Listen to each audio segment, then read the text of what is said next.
Giacobini francesi che in gennaio avevano avuto un bel mazziatone in Piemonte e a luglio ho preso un altro mazziatone qui in Campania, a Napoli, per il semplice motivo che Fabrizio Ruffo di Calabria, il cardinale, organizzò un esercito di contadini, di persone semplici e tra cui anche mercenari, soldati, la maggior parte erano contadini, e marciarono su Napoli e cacciarono via i giacobini dicendo viva il Papa, viva il re Borbone, e vi raccontiamo questa storia attraverso un testo scritto in quell'epoca, ma la musica è stata poi aggiunta in secondo momento.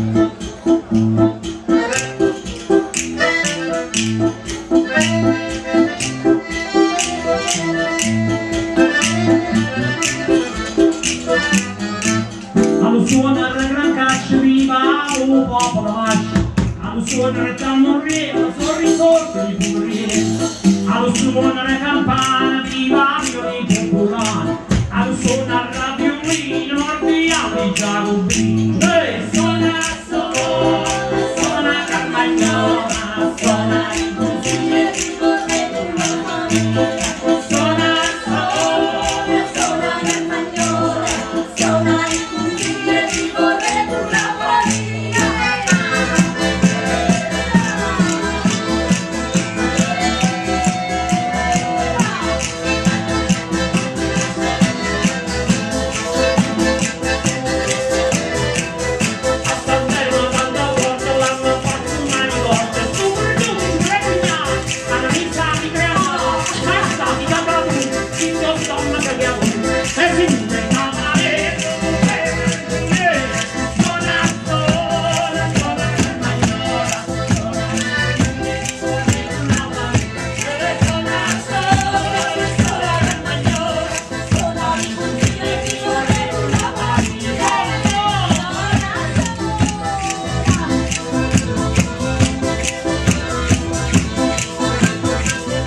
Nerone c'è rispetto alla religione. Giacopini, Adamare, la vostra